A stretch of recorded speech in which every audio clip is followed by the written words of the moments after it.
And we're on to our next speaker. This one is Unleash Your Team's Potential Through the 4 Stages of Psychological Safety. And your speaker for this will be Sophie Vo.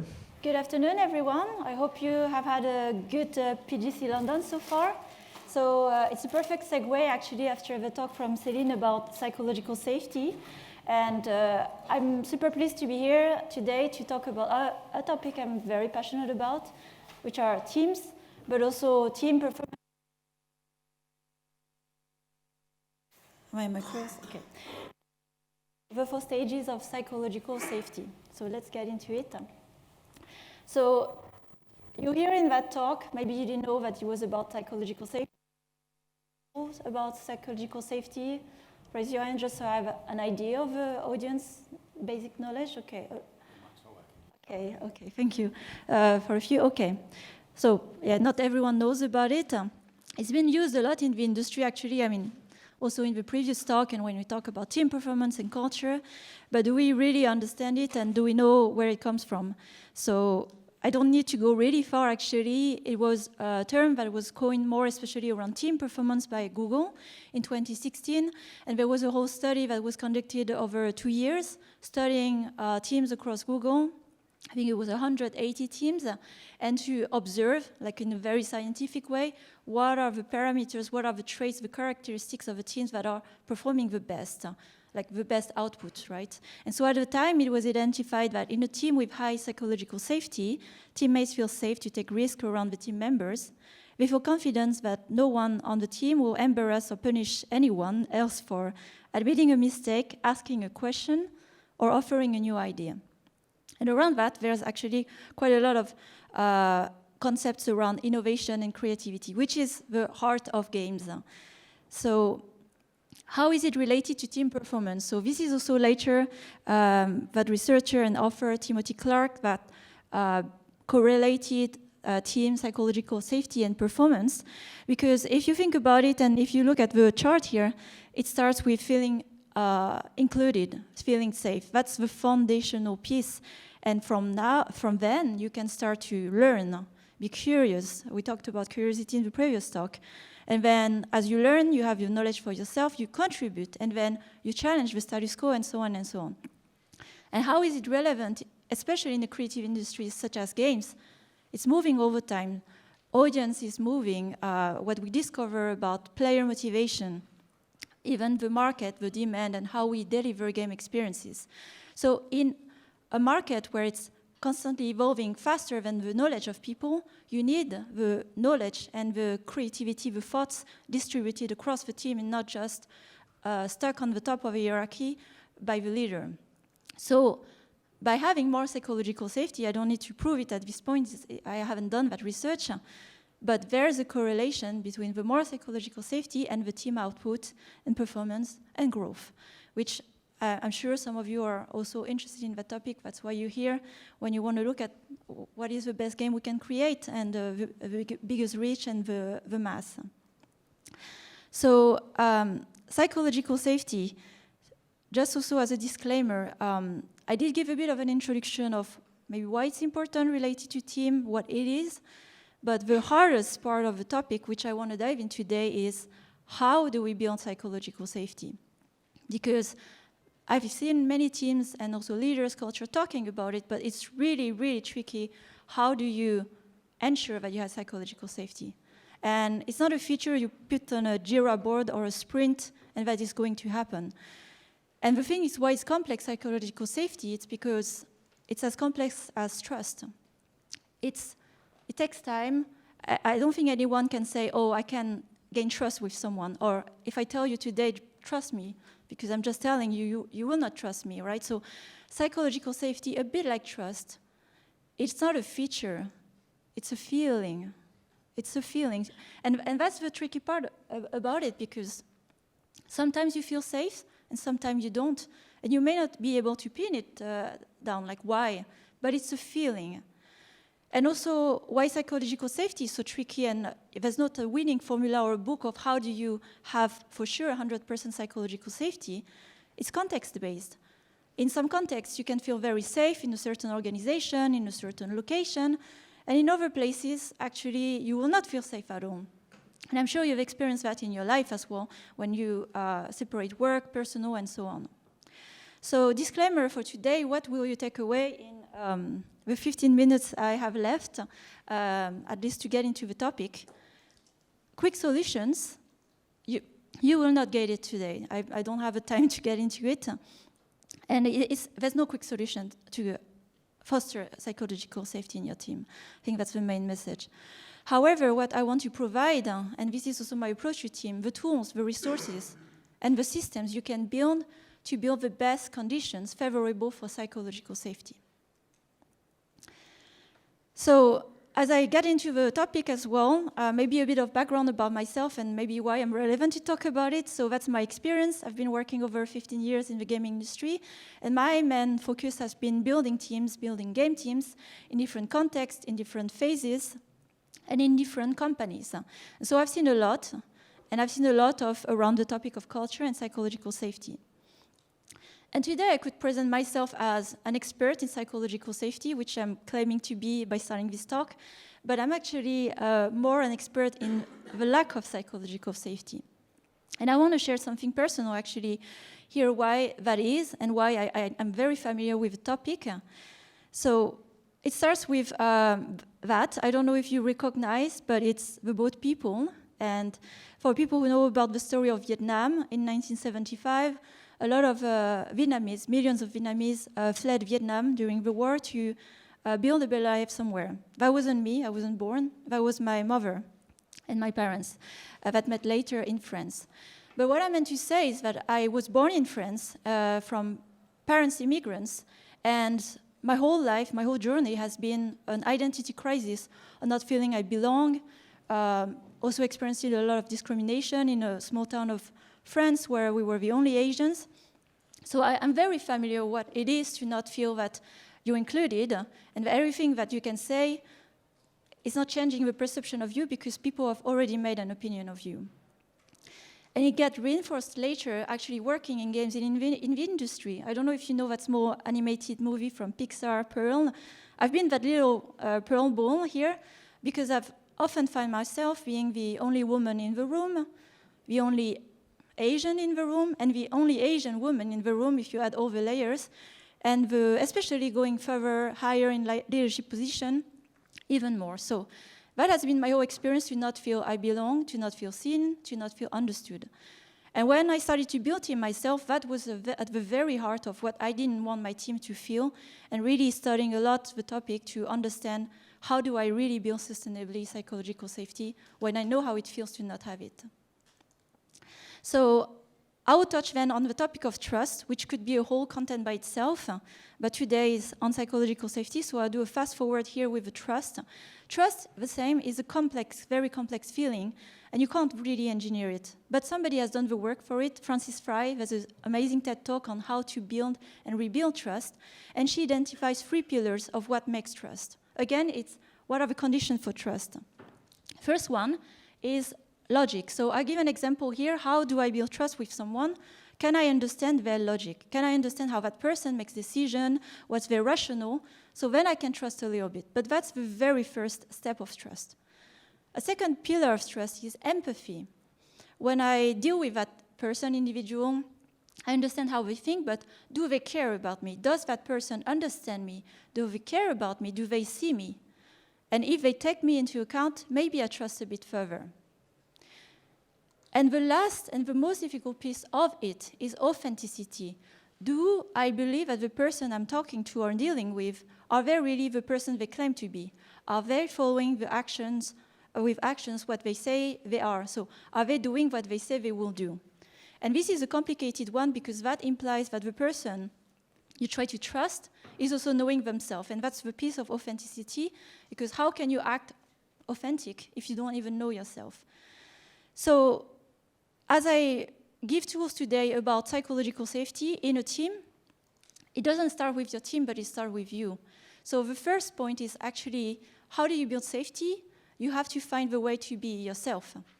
And yourself is easy to say, but I'm not talking about yourself like I'm presenting myself on stage, but your vulnerable self. And why I'm getting into this, again, I have many other researchers that have done amazing work here. Brené Brown, if you haven't checked her work around vulnerability. But what does it allow to be vulnerable? It builds connection, like real, authentic, genuine, sustainable connection. It's not fake, it's really going inside yourself to share with others. But why are we struggling as a society, especially as leaders, to be vulnerable? Because being vulnerable, you can ask yourself, this is the moment where you're about to share something that feels really uncomfortable. It's in your guts, you know? It's like you feel you're going to share something that can endanger you, threaten you, maybe something you lose very important for you, your pride, your identity, judgment about you. And this is when you know that you're sharing something vulnerable. And my point here around vulnerability, as you maybe are working with a team and thinking about those things, you can't create psychological safety for your team if in the first place you are not feeling psychologically safe yourself. And that's the first piece of it, because how can you expect others to come to you to put themselves in a vulnerable state to maybe endanger their reputation, their job, when you are not willing to do that yourself? So it starts with you by being vulnerable, so others can actually see that it's okay to be vulnerable. And the second point of how you build psychological safety is leading yourself. Again, I'm not sharing anything about what you need to do with your team, but it starts again with you. So leading yourself, what does that entitle? Because in leadership, we talk a lot about how we have to lead others. But a lot of work is not about leading others, it's leading the self first. And what does that mean? It's first gaining awareness of what you stand for, why are you here, why are you leading that team, what's your mission, what are your also blind spots? And as you gain awareness on all of that, this is the honest conversation you have to take with yourself to take responsibility. And as you take responsibility, that means also responsibility of your emotions. Because what does create the opposite of safety is the moments where, I'm sure you have experienced that, a boss that bursts and then is super angry and yells at you. And at the end of the day, you know, we are all humans. We have our moments of emotions. But the level of responsibility for a leader is not the same on a team than somebody from the team. So what does that mean? It's a responsibility of a leader to manage their emotion. Of course they can feel angry. Of course they can feel sad. But they have to be really back to awareness and responsible of the impact it creates on the team. And last, around the piece of trust and safety, it's okay. If you are managing your emotion and responsible just in one shot, it's not going to make it. So you have to be consistent over time, and you have to do what you will do. And all those pieces are around self-leadership. And this is how you start to create safety, because you start to create predictability for your team. They know what to expect from you, and you will not explode one day just because you had a bad mood. And it's easier, of course, to say than do, but this is where, from my own practice, I have built a lot of tools for myself, and I recommend for anyone who are taking the responsibility of the role of a leader on those pieces around, you know, journaling, white space. How much time do you spend time to reflect and check with yourself where you're at? Are you acting out of fear of emotions, or are you acting out of consciousness?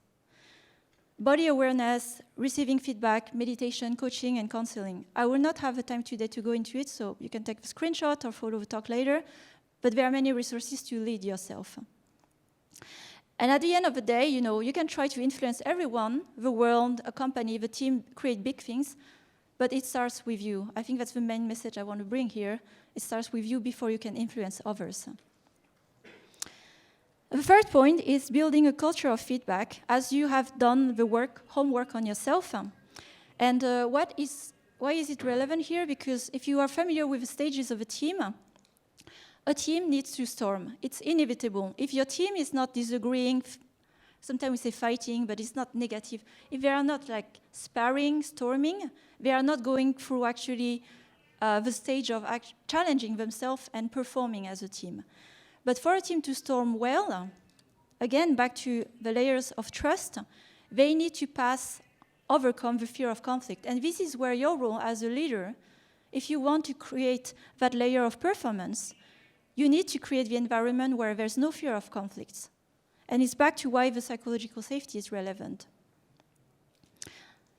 So where you want to move from is that vicious circle of where nobody wants to admit mistakes, we are blaming each other, and everyone is like saying what they are not really thinking, to a culture of learning, where people are curious, where they are actually, I wouldn't say enjoy, it's maybe a strong word, but embracing fully the process of getting feedback, challenging, and you are building that and part of it as well. So again, not a surprise, everything I shared today, it starts with you. And so I say that based on experience, because sometimes I've seen leaders trying to create a culture of feedback.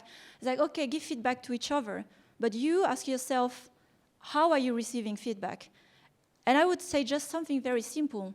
Every time you receive feedback, good, bad, just say thank you. Because it's not about the feedback you receive and if you agree or not with the person that gives feedback. It's the courage that that person took to come to you to give feedback. And if you want that person to keep giving you feedback, to challenge your thinking, you should just say thank you. And later you can correct whatever, the fact and so on, but just receive the feedback. That's the best thing you can do to create that culture. And then you can ask yourself, when do you talk about your mistakes? What is the place in your system, in your culture, where you talk about your mistake, not someone else's mistakes, not the mistake of the market or mistakes, your own mistakes? Because then people also will know and see what it is to share your mistake in your culture. And again, also, where do you talk about initiative and failures? And here I share a lot of also tools that I used. You can take a screenshot of it. I will not have the time to get into those, but I'm sure you're very familiar with some of those tools and resources. But those are all places in your culture that you can integrate to have a chance to have that feedback loop. And direct feedback, this is the tools for direct feedback, but you have also indirect feedback, because yes, you may be in a place where by default your team doesn't feel safe, you haven't created that culture, so you want to give option for people first to be safe to share something before they can feel safe to share something more directly. And I want to share quick examples of how I've done it in the past in my teams. A culture handbook, this is where we talk a lot about handbooks, I think was also mentioning it. This is where you can be very explicit about how you expect to give and receive feedback in your team, how to handle conflicts and disagreements, by also leading and walking the talk, but at least you make it very explicit so everyone can practice safely and doesn't have to guess how to give critical feedback. Team pulse survey, so I've done it. I've done it very consistently, and I've also taken, one reference I can give is the Game Outcome Project. It was published on Gamma Sutra, I think in 2016, something. They were studying as well all the traits characteristic of team performing and succeeding, and I just took the survey to make sure that there's always clarity, understanding of what the team is doing and how they feel safe and so on. So you can check that source. And also Slido that I used as well when you have all hands, very handy to organize anonymous Ask Me Anything.